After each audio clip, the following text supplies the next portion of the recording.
In the Emerald Isle, something unexplainable is happening.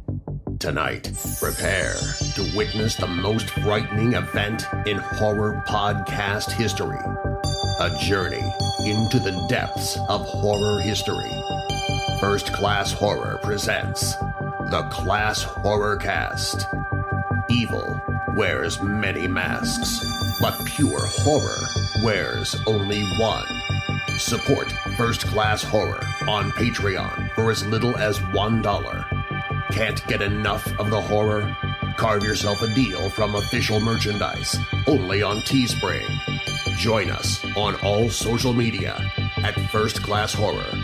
We have such sights to show you.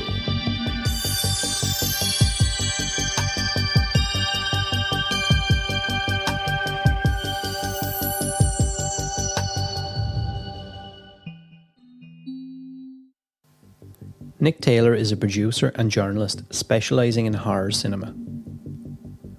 While working on his own projects, which include producing a documentary on Steve Johnson, while also working on Zombie Road, a feature-length VR zombie movie, he also finds the time to work on several scripts and produce his own podcast, The Nick Taylor Horror Show. The Nick Taylor Horror Show explores the techniques, strategies and key pieces of advice for aspiring horror filmmakers, straight from some of the greatest minds in horror such as Joe Dante, Mick Garris, William Lustig, Bob Briggs and many more. Nick shares some great advice for following your passions, his love for horror, some of his horror collection, and many more great stories and pieces of advice. I hope you guys enjoyed this conversation as much as I did.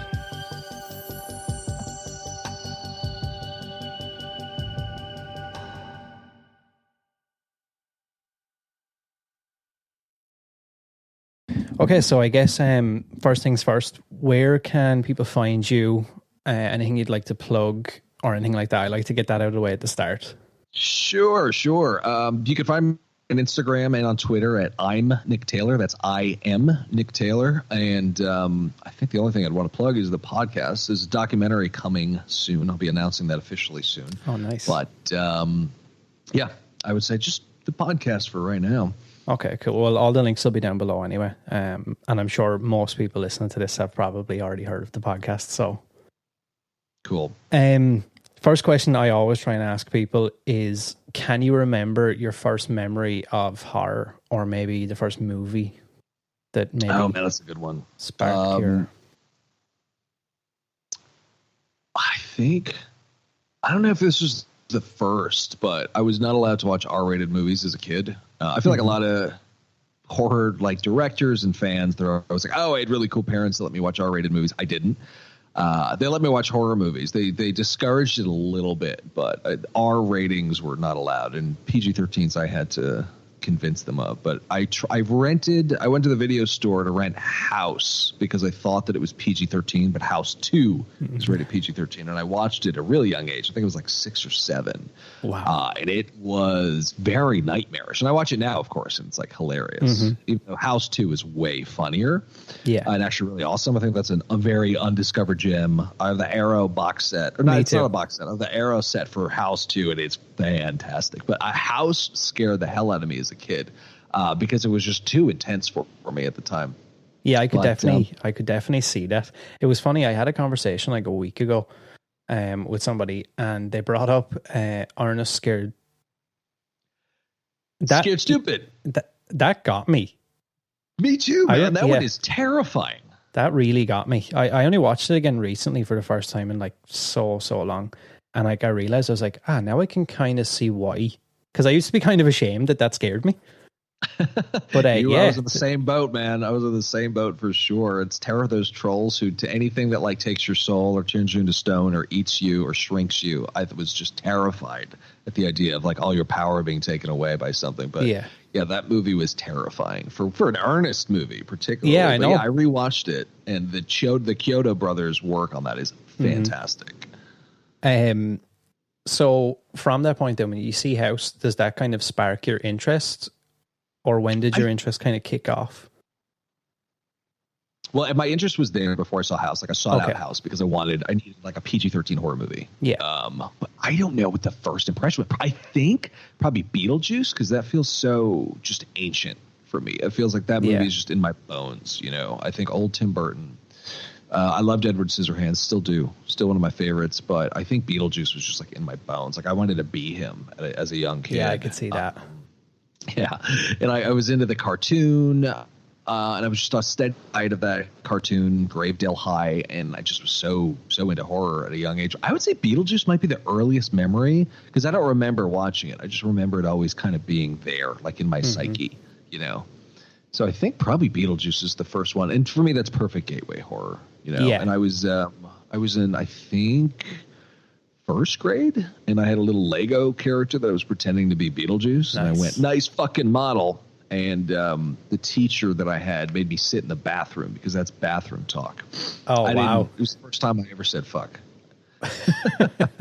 All thanks to Beetlejuice. Yeah, Beetlejuice all the way, for sure. I came across a Beetlejuice TV spot for his, he had toys or something that came out. I had them. I was just thinking, like, it's so cool. And like, I have a young son, and they just like toys and that kind of like thing. It just doesn't have the same. It's just not the same anymore. No, they don't do the cool, creepy toys. Like I had the Beetlejuice toys, some of which are pretty graphic. Mm-hmm. The Vanishing Vault was just cool, but there was also, I had the Creepy Crawler Workshop, which was like the kind of boys' version of an Easy Bake Oven in a way. Yeah. Which was a lot of fun. There was Monster Head, which was this big monster skull that you could like build these wounds and put eyes in it. Oh, I think I remember that. Make them move, and that thing was really cool. Boglin's. What was that iconic My Pet Monster? Yeah, those toys were so cool. I feel like they're coming back for adults in a big way. Yeah. Like Monster Forge is going to do a bunch of new toys, which I'm super excited about. But yeah, kids' toys these days. I go into toy stores every once in a while just for fun, just to see if there's anything cool and new. And because I love those gross kid toys and like scary toys. But there's nothing like that now. I haven't seen it anyway. No, and I definitely think that they're coming back, but they're definitely aimed at like adults now. And it's so funny because I remember having, yes, me too. I remember having like a lot of those toys growing up and not even really realizing, like you said, like some of them are quite graphic, and maybe nowadays, maybe now you wouldn't get to release those for kids. I don't know what's happening. I mean, I'm a little concerned for this generation of kids because what would have been their gateway horror movies are not that scary. Like I'll try to force myself to watch like kind of kid-friendly horror, and it's like, this is not scary. Back in the day, movies like Monster Squad and Little Monsters have notably terrifying moments in them that are just scary enough for you to be able to withstand, but they kind of push you a little bit, and they push you to grow up, actually. You know, they push you to get more comfortable with being scared. I'm not seeing that with kids' movies. You'd think it would be an evolution, and they would just get scary, and I would be like, oh, what kids are watching these days would have scared the pants off me, but now it's the complete and total opposite, which I'm a little concerned about. Yeah, and even to a lesser extent, like something like Addams Family. I rewatched both of those recently. And maybe just because I hadn't seen them in so long, but I started to like all the adult humor that's in there. And I'm like, I don't think I can remember anything in like recent memory in a kid's movie per se that would have those kind of jokes in there. I mean, even the newest, the animated Addams Family, like it's like but they feel like worlds apart in a way with like the humor. Totally. It's strange to see that change. Well, I feel like they were smart because they made movies that parents could withstand. Yeah, because you see certain kids movies now and they're like unwatchable, except with the exception of Pixar and a lot of DreamWorks stuff. But I think back then, these 90s movies that were for kids, they had to put stuff in there that were for parents. But yeah, there's a lot of suggestive material in the Addams Family movies. I recently rewatched, I haven't seen Addams Family Values in a while, but I recently rewatched the Addams Family, and it's fantastic. I think Tim Burton is now bringing it back as a TV show. Oh, really? I read that. I read that months ago, and then it seemed to go silent. I'm 90% sure I read that. I think he's bringing it back as a TV show, which would, I think, if anybody would do it right, that's him going back to his roots. Yeah, you know, it'd be fantastic. That would be cool to see. So, were you a collector or a video store guy growing up? Yeah. Yeah. I went to Video Room in New York City. Shout out to Howard from Video Room, which unfortunately just closed its doors, I think, like last year. So they were able to weather the Netflix storm for a long time. They were a pretty innovative video store because they delivered. Oh, nice. So I could call them on the phone and I could get movies sent to me, but I would go there because just I had the fun as being in the horror section, you know. And I still remember all those VHSs. And every time Ryan Turek does Slashback. Yeah, I love walking through there. It brings up so many memories. But yeah, I was totally that kid hanging out in the horror section for sure. It's funny, like there's so many people I talk to that have that exact same. It doesn't seem to matter really where you're from in the world. I think everybody can relate to that maybe Friday night feeling where you would go and it was like an experience and a thing. And I do think, as much as I love streaming and like the fact that we have things like Shudder, it's great and I'll always support them, but there's definitely something about that physical experience of going and curating your own, just based off of maybe box art. Or I remember I used to actually be like, at one point when I was young, I was like scared. I felt like I explained this to somebody, like the experience of walking through the video store and everything was happy and there's like music playing and the guy is talking to some customers, and then as I would get closer to the horror section, things would start to kind of get quieter and there was less people and it, like I used to like genuinely get kind of afraid looking at some of the covers. I remember seeing I want to say it was a box for Toolbox Murders maybe, and it used to just freak me out, like seriously freak me out. Yeah, I was trying to think of there were some that were definitely really hard for me to see. I used to go also looking for nudity on the backs of some of those VHSs. Yeah. Every once in a while, you get a glimpse. Yeah. The comedy section, like those old screwball comedies. Yeah, you might get a glimpse of some. In certain cases in the horror section, but yeah, I would kind of dare myself and pick up some of those. Like I would look at the back of Faces of Death, which I never had the balls to actually rent. But yeah, I'm trying to think of which were the ones that scared me. I think it was Nightmare on Elm Street 3, where Freddy turns into the big snake and starts eating. What was her name? It wasn't Nancy. Christie? Was it Christie, or is that Hellraiser? Yeah, that is Hellraiser. But anyway, Patricia Arquette's character. Yeah, and I don't know, something about things eating children scared the hell out of me. So that one definitely left a mark. But there were such great ones. And just the culture of VHS art and the over-the-top language on the cover and on the back. And it was just that in and of itself. It's like looking at coming attractions, which is walking through a VHS. Or walking through the horror section of a video room was just so in and of itself satisfying. And I miss that. Yeah, I feel myself slowly getting dragged back into buying VHS again. And oh really? And it's funny, right? Because I have I threw away so many like years ago. I was like, we were moving house or something. I'm like, look, it's time to let it go, whatever. I've got some Blu-ray, I'm moving on to Blu-ray or whatever it was at the time. And I was like, I won't need these ever again. I won't care. And then like I started to see other people, and especially on Instagram, there's a lot of pages dedicated to that. And then I see them, I'm like, oh, I want that again. And the thing is, I'm not even a guy who would watch them. Really? I just like the idea of having that. And I don't even like, because over here we didn't have the I know you guys have it's like a slipcase for a lot of the tapes. It slides down over it. Over here it was like the clamshell. Oh. And I don't like those ones. I like the ones that you guys had. The clamshells, we had that for Disney movies. Well, we had them for I don't think I've ever seen a slipcase for a tape here ever. Whoa. So you had like a clamshell for like Sleepaway Camp 3. Yep.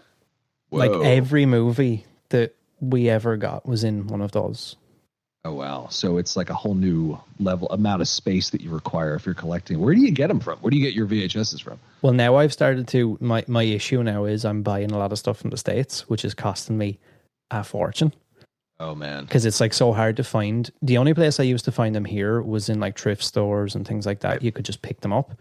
But obviously everything's been closed here for basically a year now. So that's kind of gone out the window. And I'm assuming there's no region issue when you were looking at United States VHSs, or is there? Not with a lot of them, but it was one of those things I was going to, because I'm one of those people. I have my Irish or European Blu-ray player, and then I've got my States and other region Blu-ray player. I probably should just buy region-free stuff from now on, but yeah. Even if I never watch those things. Yeah, I tried doing that. I bought a region-free Blu-ray player, and it didn't work. I had these Arrow videos for other regions where they had editions of movies that they didn't have in the States, and for whatever reason, it just was not working on the region-free Blu-ray player, and I ended up sending it back to Amazon. Yeah, I've had that. I've had that a couple of times. I've heard people tell me that you need to be really careful with some of those because they're not actually region-free. Yeah. What I got was not region-free, but I have to sort that out. Yeah, like I recently bought probably 20 movies off Screen Factory. Oh, yeah? And like, I went to go use my Blu-ray that I bought in the States, and we have to use obviously like a converter plug because we've got a different connection. And I nearly blew everything in my office. Oh. Yeah, like the headphones were giving me this crazy crackling, and the screen on my Mac was like what the hell's going on? I couldn't understand what was going on. And then I could hear this like funny noise, like something burning. And I was like, what the hell is that? Haunted Blu-ray player.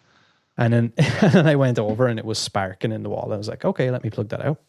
Oh, okay. Yeah. That's bad news. I went to go watch Valentine for the first time in years. Oh, I don't think I ever saw that one. You've never seen Valentine?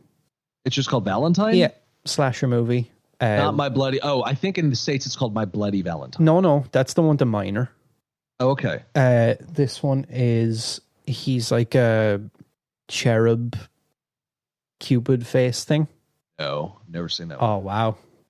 Because it kind of ties into something that you mentioned beforehand about urban legend.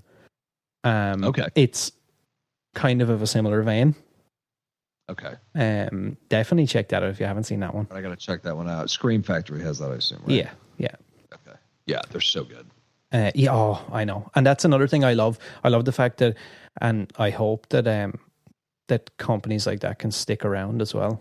It's kind of nice to see that they're making that effort and that the community is supporting them, I guess. Yeah, I think they will, because I mean they put so much into it. They just celebrate these old movies so hard with their new album art, their new cover art. Yeah, and Arrow the same way, and like Synapse and Vinegar Syndrome. Yeah, but yeah, I think they have an interesting model. I think a lot of them kind of do not made to order, but they do small runs of these movies. Mm-hmm. So when they sell, they make more. But then they also do like limited editions. So there's this whole collector sensibility to it, and it's cool. I think they'll be around for a while. Yeah, like their box sets are crazy. Like I have the Halloween and I got the Friday the 13th box sets, and you can really tell like it's not just a straight up cash grab. Right. No, they care about what they're doing. Yeah, it doesn't feel like a Best Buy exclusive or a Walmart exclusive thing. Like it actually feels like something that there was passion in. Yeah. I mean, Arrow was one of the first that I got really into, and just the craftsmanship of everything. The boxes don't feel like normal DVD boxes. The finish on those things are so formidable. It's beautiful, and the art, and they just think through everything. They're the criterion of horror, as far as I'm concerned. Are you still a collector of anything right now? In terms of movies? Movies, memorabilia, props, toys, anything like that? I don't think anything I definitely collect movies. I have a very large growing Blu-ray collection. I have to put a bunch of them in storage after a while because it's endless and there's no satiation. I'm never satiated. It's always like, oh, I love that movie, I have to buy it. Even movies I don't even like that much. Just like, oh, that movie has that one scene, I might need to reference it for something later on. So gotta buy it. It's totally worthwhile. So that's just a growing collection. And I'm just hoping that there isn't. Now I'm like into... I got a new TV and it's like Ultra HD. Nice. So now I'm buying Ultra HD. There's movies I've bought like 4 or 5 times. Like Jaws, I think I bought 5 times on VHS and then on DVD and then on Blu-ray and now on like 4K Blu-ray. Same thing with the Texas Chainsaw Massacre. I have all these old editions of things, but I'm hoping there is not like another pinnacle where I have to start rebuying these movies because I'm just definitely cashed out on a lot of Blu-rays. But yeah, I collect Blu-rays. I'm unboxing a bunch of old stuff that I used to have as a kid that I loved. Like I collected the Todd McFarlane movie Maniacs action figures, which were amazing. I'm just kind of rediscovering those and finding places for them. But yeah, I think I like high quality movie memorabilia. Like I have a critter. I have a decent looking gremlin that I got at Monster Palooza and things like that. But other than that, no, I don't really. There's no specific collections, but I definitely like to kind of curate what feels like a cabinet of curiosities on my shelves. You know, love buying stuff at Monster Palooza. I would say the one conscious collection I do want to start making is buying like original art from practical effects makeup artists. Mm-hmm. Like Steve Johnson's a friend of mine. I have a Slimer that he sculpted. It's a Slimer lamp, which I really like. I bought a Puglu from Adam Creature Kid, who works at ADI, which is really cool. That's like a vinyl toy that he designed. Mm-hmm. So I want to just buy more stuff that's from some practical effects artists, because I really like their style and sensibility and stuff like that. It's I've come like this close the last like 2-3 days to buy in Sideshow Collectibles released I'm not sure how long ago this is, but it's the Creeper from Jeepers Creepers. Oh yeah. It's like 30-40 inches high. It weighs 40 pounds. Whoa. The base of this thing is like the truck, which has Jeepers Creepers welded in like a steel thing on the front. And then you've got the license plate on the back, and he has the mandibles and all the teeth. Everything is like, this thing is $1,000.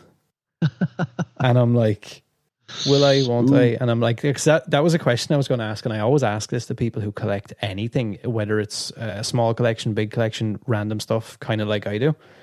How do you deal with that? Because I definitely feel that there's times where I try and convince myself I don't need it. Enough is enough. This money could go elsewhere.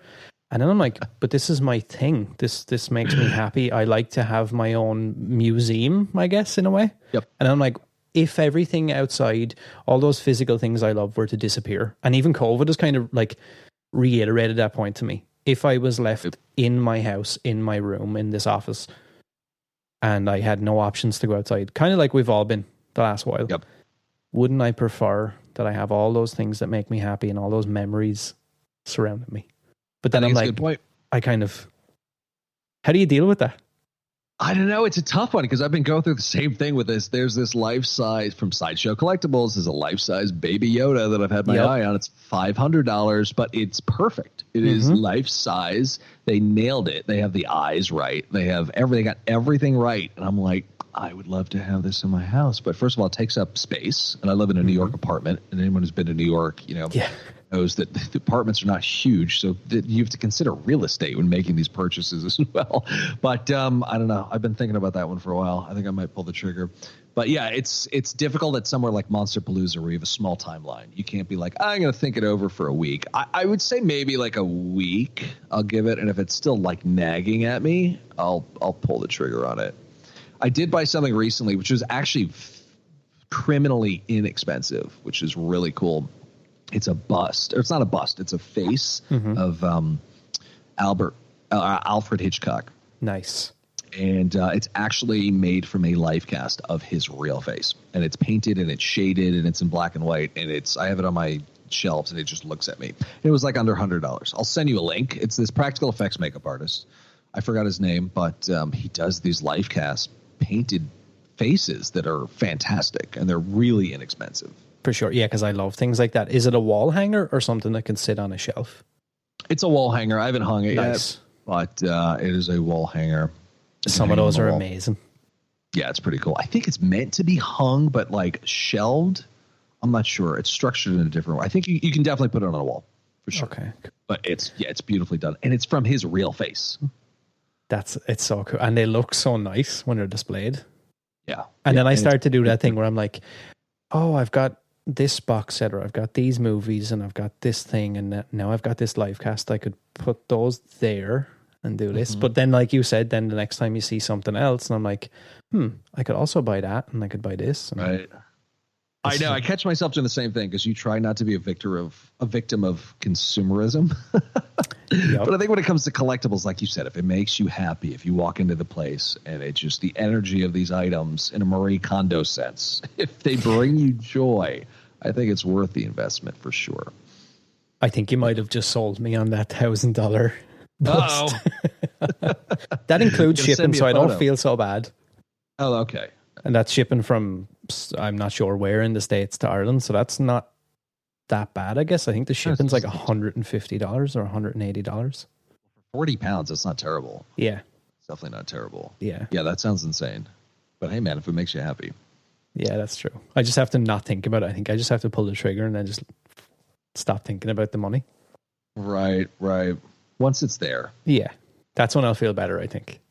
Yeah. Yeah. So this was a question that I had got asked a lot in regards to you. So where did you get your start in, I guess, the horror industry, if you want to call it that? And at what age or when did you either decide or look at that as your road, your path away from maybe your regular 9-to-5s? That's an interesting question. I do think it's always been in me. I've always known this is what I wanted to do since I was a kid, even though I didn't directly know is what I wanted to do. I didn't think it was that achievable at a younger age. So I think I pursued, what was considered to be more realistic venues. But I do think as I got older, I'm in my 30s now. I couldn't put it down, and it was, I wouldn't say gnawing at me, but I always knew that this is the world I wanted to be in. This is what I wanted to do. And as I worked the day job, it was always there. And then I there was a project that I still technically working on that I've been working on for a really long time.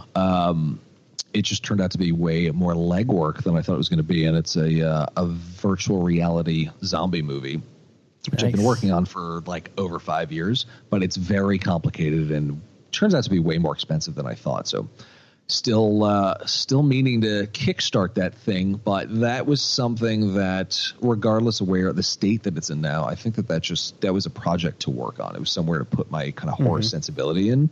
And, I'm not happy that it hasn't launched yet, but it was somewhere to put that energy and to write characters for and to think about and to give me some sense of hope that this is something that I could do for a while, or that I could do with my life. But I would say that the route that I took was, I still work a 9-to-5, but I think I don't think the traditional route of like graduating college and then pursuing film, somehow that didn't work.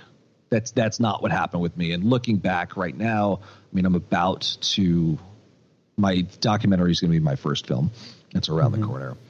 And, pretty happy about that.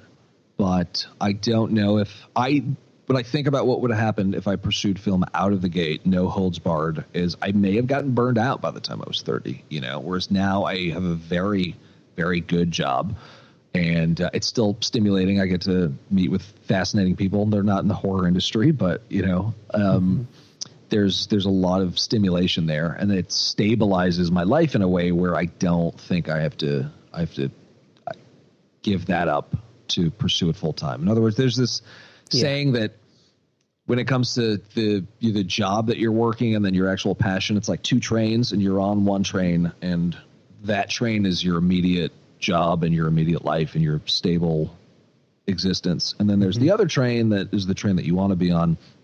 And you just kind of have to feed that train little by little by little. You have to feed fuel into that second train. So by the time it catches up to the train that you're on, you can jump.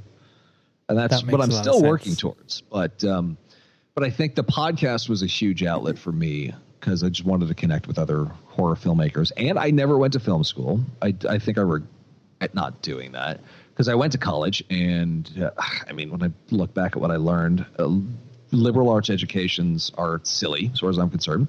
They force you to learn a bunch of shit that I kind of already did in high school. It's like, why am I learning math again? Why am I doing more science classes? This is so useless. So looking back, it wasn't, an all-out loss, but I studied acting, which I totally enjoyed, and I got a lot out of that. And there was like a good Buddhism class, but other than that, I was like, what did I do with those 4 years? I wish I went to film school, but I don't think you have to go to film school to be a filmmaker, and that's what a ton of filmmakers and directors have told me. So with the podcast, that was my way of scratching my own itch, wanting to learn how to make films from people who have actually made films, specifically horror films. So I wanted it to be something that because I figured there's probably tons of other people in my boat either did or didn't get a chance to go to film school, but want to learn from people who've actually done this. You know, there's a lot of books on filmmaking. There's a lot of courses, and you can go to film school, but you're not always going to be, in fact, you're rarely going to be taught by people who've actually done it. And even if they have, maybe their methods are outdated. So I wanted to talk to people who have done it, but people who are on the front lines of it, people who have done recent movies and in innovative ways, like Mitzi Perrone, who did Braid. She did that entire movie. She funded that movie with blockchain technology, which is just insane to me. You know, it was so innovative and it was so cool. So stories like that I find really inspiring. People are finding modern ways of getting their dreams off of the ground. But yeah, I mean, that's the long and short of it, I'd say. It I guess in a way it ties into something that I had heard a long time ago. Show me your friends and I'll show you your future. Exactly, and it's exactly. Yeah, and and that's what your show kind of reminds me of, because it's it feels like a more raw and realistic version, and it's from the horse's mouth in a way. It's not like you said, there's a lot of get rich quick kind of probably courses, and there's probably a lot of good courses and books and stuff out there, but there's so much stuff from so many people. Or a thing I've noticed an awful lot, and it's not just with the horror community or filmmaking, it's with anything really.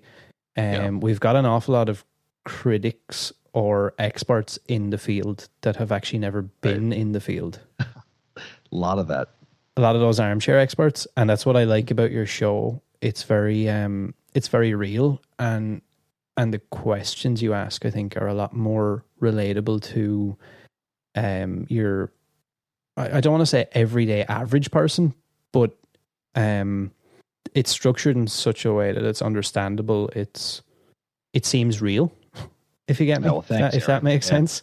Thank you. I appreciate you saying that, and thank you for listening, first of all. But yeah, I mean, in my case, I wanted it to demystify the filmmaking process, because I think we look at directors as these superhumans, and of course, some of them certainly are. But I think a lot of them are just mere mortals like us who found ways to do this, and I want it just to feel more like a actual realizable thing for people to do, as opposed to just a dream. You know. So was the podcast your first intro into all that kind of stuff? Like, how did you get that started? You just made a decision. The podcast? Yeah, like it was just. Yeah, I was toying with the idea of a podcast for a while, and for a while I was going to talk to other people in the horror community, and maybe we were going to geek out about horror movies, but it's like, that's been done. And why would they listen to me over Shockwaves when Shockwaves was around back then? So I figured out, well, what do I want to learn? And what do I think other people want to learn? And I want to learn from filmmakers and still, geek out with them and find out what their favorite movies are as well. But I just want to learn, how do these people get these movies off the ground? Because that's knowledge that I want, and practical knowledge, not just like how to write a script, but like how do you get funding for your movie, and how do you work with difficult actors, and all the things that might kind of befall a horror director. I wanted to learn. So when it came time for me to yell action, I just have this wealth of material to turn back to. And I re-listen to episodes that I do, and I'll just say, I don't even remember talking about that the first time, So I'm finding that it's been a helpful resource for me. I can only hope it's helpful for other people as well. But I really wanted to make it feel, when listeners would listen to it, I wanted them to think that, oh, hey, you know what, I could do this too. Yeah. By hearing from these people, I wanted to if one film gets made because of any sort of inspiration or tip gotten from the podcast, I'll feel like my job has been done. I could definitely say, at least from my point of view, and I've heard from many people about your podcast, that's definitely happened. Oh, that's great. Let me know, guys. Yeah, do definitely. Everybody, anybody who listens to this, make sure and reach out to Nick and just let him know. Like I said to you before, I've had multiple people either ask me about you or could you ask Nick this and that. So I definitely think there's a scope on it. How was it for you? Thank you all for listening. How was it for you with things like, did you ever suffer from like nerves or anxiety about putting yourself out there? I find I get that a lot. People want to know. I guess a lot of people, like you said, will look at, and even you mightn't feel it, but even with somebody like yourself, they will look at that and assume that you do not work a regular job. You're living the 1%er life. And maybe feel like that analysis paralysis, or whatever you want to call it, where I have this thing I want to do. It might not even be horror related, but I want to start a podcast, I want to do this or that, and they just can't get over that taking the first step or putting yourself out there. Well, I mean, as far as the stage fright piece, I mean, I'll listen to some of my early podcasts and I'll cringe. Yeah, I feel that. So the first versions of anything, I think, are usually not so good. I just kind of learned by jumping into it, I guess. I mean, I listened to a lot of podcasts, so I had a general sensibility of how it operated. But it took me a while to get started because I think I was ironing out the concept. Because I think I had a few false starts with ideas. And at one point, I was going to talk to a friend and we were going to debate the virtues of The Last Jedi. And I was like, that's not like, who cares about what I have to say about that? I'm not Kevin Smith. You know, I want to bring on people who other people want to listen to. What I like about Joe Rogan is that he's not a good example because he's fascinating in and of himself. Yeah. But I think somebody like Tim Ferriss with he's actually another bad example because he's so good, because he's fascinating. I think what I'm trying to say is I like what I wanted to do with my podcast was kind of disappear and allow the guest to be able to shine. And because like who cares about me? Who cares what I have to say? Who cares what I think about The Last Jedi? You know, we want to hear from people who have actually made horror movies. That's what we're here for. So I wanted a platform where the guests could shine, and the guests were people with valuable knowledge that people would want to learn from. Yeah, I get that. And I do think I kind of get what you were touching on with Joe Rogan, for example. Like now I think it feels like the cool thing to say, to be like, oh yeah, I listen to Joe Rogan. What I like about him is he can kind of like when I seen he was going to have Rick Baker on or Rob Zombie, I'm like, oh, I don't know how, because I'm a huge MMA guy and I don't know how I'm kind of thinking, I'm like, you know, Joe's the MMA guy, comedian. How is Rob Zombie going to work on this show? And I kind of like the way a lot of times he just lets them say their piece about whatever they're saying, and he just kind of goes along with it.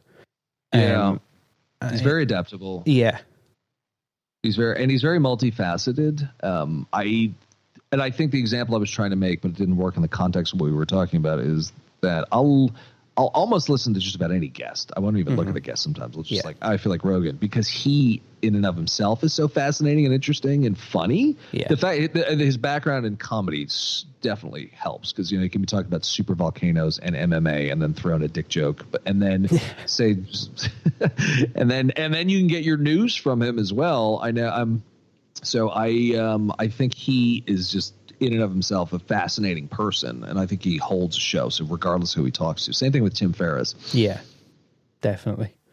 But yeah, those are it's like those are the kind of podcasts that I would only want to aspire to be like one day. I can feel that. So, when you originally started the podcast, then did you just go in completely cold turkey as regards having people on? Well, what happened was I actually got really lucky. I went to Son of Monsterpalooza.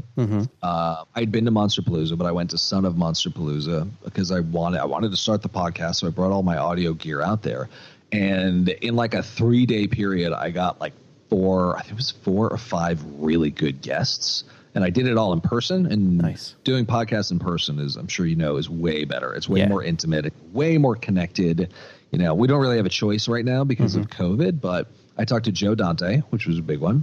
I talked to Doyle Wolfgang von Frankenstein from the Misfits, my favorite band of all time. I talked to Kim Coates from Sons of Anarchy, which I was a huge fan of. I talked to Tony Todd, Candyman. Greg Plotkin, who he directed and wrote some of the Paranormal Activity movies. So I just, in 2 days, and I rented a suite and I spent money on it and I set up audio equipment and I just was able to rack up these 5 excellent guests. That's such a good run. Yeah. And I reached out to their agents like crazy for a few days and, you know, got them to agree to it. There's a number of people who said no. I really wanted to get Linda Blair, but I don't think she does interviews as much anymore. But yeah, so I had a number of really good guests kind of in the chamber. So that's when I knew, okay, it's time to launch. So I was able to just kind of hit the ground running, I think, which I was glad about. And then I went to Monsterpalooza later on, and nobody said yes. So I suppose it was beginner's luck. And that's something that I think a lot of people ask me that question, and it's not even necessarily always movie related or filmmaking related or anything, but the amount of people that you get no from or whatever, and a lot of people I think just stop there, and that's what I've been trying to get myself out of that mentality, because you will have that a lot, and I don't think anybody ever does it. Most people don't do it out of a bad place. It's life, and that's the way things go. For example, I also was in touch with Linda Blair at one point. Oh yeah, and they were super nice, but they wanted to go down the route of talking about her charity work and all that stuff, and didn't really have any interest in getting into anything else. Right. And I was like, look, it's just not gonna. And I appreciate that. It's not that I don't want to do anything, but it won't feel natural to what I'm been trying to do if we can't get into any of that. So it just doesn't. It doesn't work. Makes sense. Yeah, that totally makes sense. But yeah, I mean, I get, and I think this definitely goes for filmmakers. You have to push past no, and also I think the other big thing is this isn't even no. I mean, push past the fact that not all your emails are going to be answered, and email them again and then again and again. Bother these people. It's okay. Don't be too much of a pest, but like there's a sense of persistence, and that definitely helped me get guests. It took me 1.5 years to get Roger Corman. I'm really glad that's an amazing interview. Thank was you. So Thank cool. You. That was, I had to stay on top of it. I had to stay on top of them. Yeah, because you had mentioned earlier about your VR thing. And that you'd been working on it for 5 years, and it just reminded me of somebody else that you spoke to a while back, in regards to the mortuary collection. Oh, and I was just re-listening to Ryan, and I was just re-listening to that interview, and just the fact that how long that all took to come together, and it just kind of reminded me of like it's that thing. I guess it's perseverance. If you keep striving for that thing, it can get there. Because I think people see that movie now and they go, oh, I love it. And, it's on Shudder and it has all this buzz. And it seems like, I guess, an overnight success in a way to a lot of people. Oh, who's this guy? Much. Have this thing. Yeah. It took them like 5-6 years to get that thing made. And it's fantastic. Yeah. It looks completely cohesive. It doesn't look like you picked it up and put it down. The whole thing just gels so beautifully together. But yeah, I loved that movie. But yeah, it's in a lot of cases, it's a long haul. And that's why I think it's so important to just kind of demystify the filmmaking process and show that, these are films being made by mere mortals. They don't have enormous budgets. And it's just a matter of pushing these things through and staying consistent with it. If you could if you had like a holy grail guest. Ooh, good question. And it can even be someone who passed away. Yeah, anybody. Oh, man. I would say Wes Craven, probably. Yeah. Other honorable mention. I'm dying to talk to Rob Zombie. Dying. It's funny you said those two, because somebody asked me this on a different podcast a few weeks ago, and they were like, where would be enough for you, but like at what point would you be like, wow, that like I can't believe. I was like, Rob Zombie, and then if I could, obviously I can't, but Wes Craven. Yeah. Craven would be great, and Eli Roth would be fantastic too.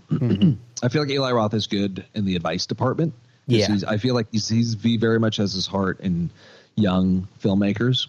Yeah, and I think he's producing a lot, which is cool. But I think that he's just on the cutting edge of what's working in movies now, and I think he would have a lot of wisdom to extol. So I'd love to talk to him. But Rob Zombie would be fantastic. I've been in touch with his manager a few times, and he keeps saying no, but I'm going to keep at it. So watch for it, guys. It's coming.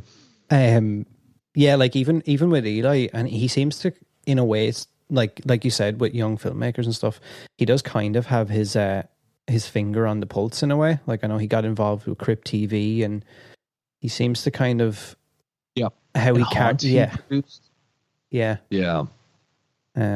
seems to kind of have the holiest grail would be Quentin Tarantino. And Robert Rodriguez, I'd love to do like a Grindhouse sort of conversation. Those two would be huge. I got close with Robert Rodriguez at one point, but it didn't work out. I was at the Overlook Film Festival, and he was there with one of his, like, this little short that he had done. Didn't happen though. But yeah, because everybody cites his book as one of their favorite books, Rebel Without a Crew. Yeah. So he'd be fantastic to talk to.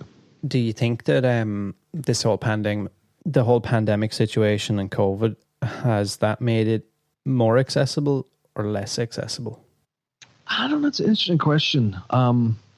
Possibly a little bit more. I think people have a little bit more time. And I do think that a lot of people are just looking to connect with other people and have conversations. I think that there's a lot of, particularly, writers and directors, particularly when film was shut down for a while, a lot of people were just sitting around, and they're clearly writing and, taking meetings and moving things forward, but they weren't out on sets all day. So I think that did alleviate a lot of time, and in certain cases it made it a little bit easier, but not that much easier.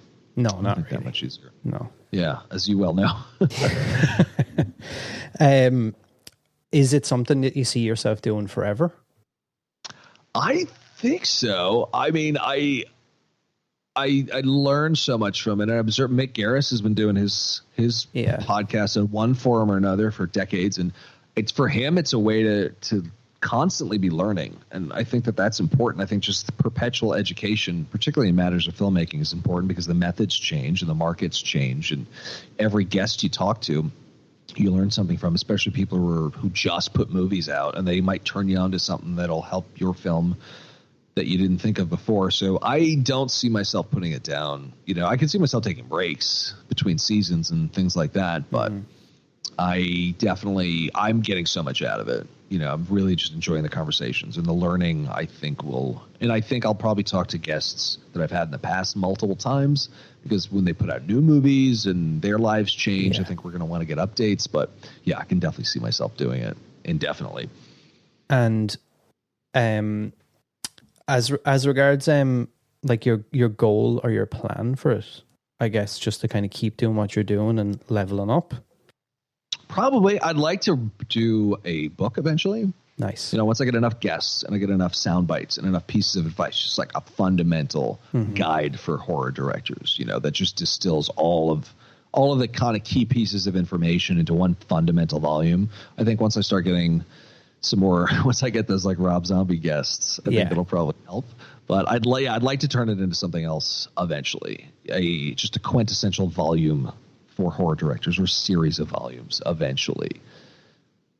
And as regards, so you said you've got don't want to keep calling it a regular job, but you've got you've got your 9 to 5. Got the 9 to 5. Yep. And then you've got all this other stuff going on. So you're working on films. Do you write scripts and stuff as well? I do. Yeah, I was writing this morning. Okay, so you've got all that going on. You've got your podcast. You're trying to, and because I even know just from one aspect, like trying to figure out guests and times and different things for a podcast alone can be quite daunting at times, and making sure that you've done some form of research and you have things fresh in your mind to put all those things together.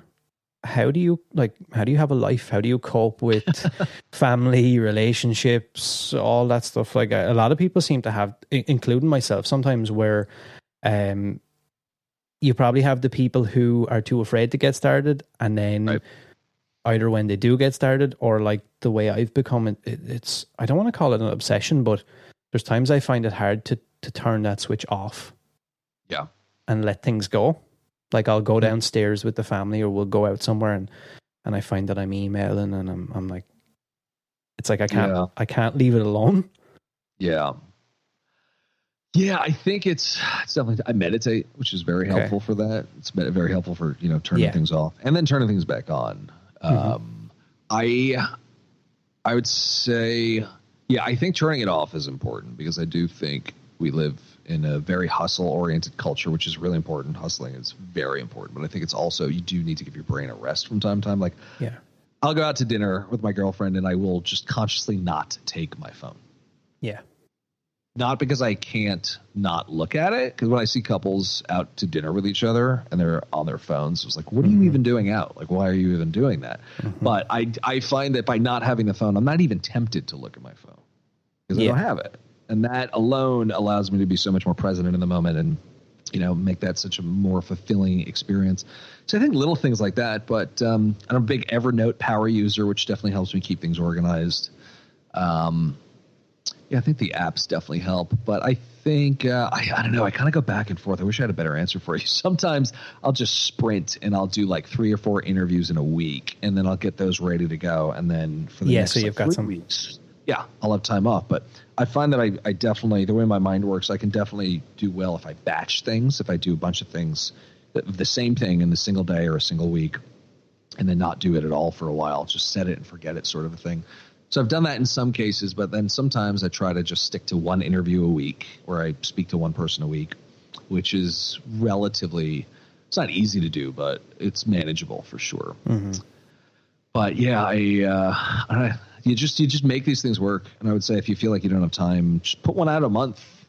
If it's a podcast or something else, or whatever, just do something, because then you get better at it. And now, it used to take me a much longer time to turn a podcast around and come up with the takeaways at the end. Used to take way longer, and now the more I do it, the quicker you get at doing it. So it integrates and becomes a part of your life after a while.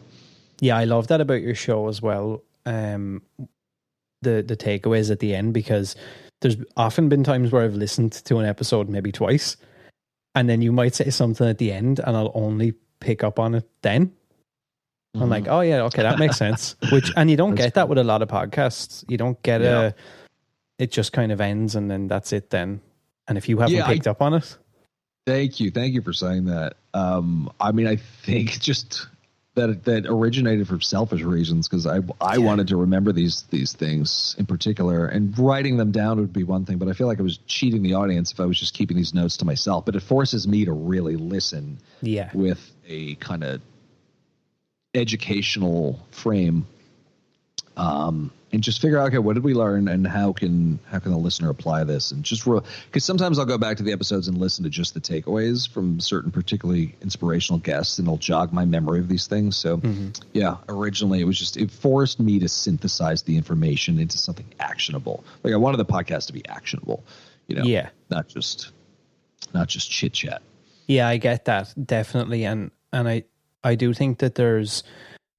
It's not to knock any other podcast, but like you said, they've become a lot of the same, and it's like, it's people talking about movies or whatever, and sometimes it can catch on, but a lot of it is just the same thing. So it's nice to have something that's actually a good way you put it. The fact that it's actionable, I like that it's concise. It's not 5 hours long. Doesn't have a lot of mumbo jumbo in the middle. It's just to the point, and it's kind of what you want to hear. Well, thank you for saying that. Yeah, I hope it's useful. Support First Class Horror on Patreon for as little as $1. Can't get enough of the horror? Carve yourself a deal from official merchandise, only on Teespring. Join us on all social media at First Class Horror. We have such sights to show you.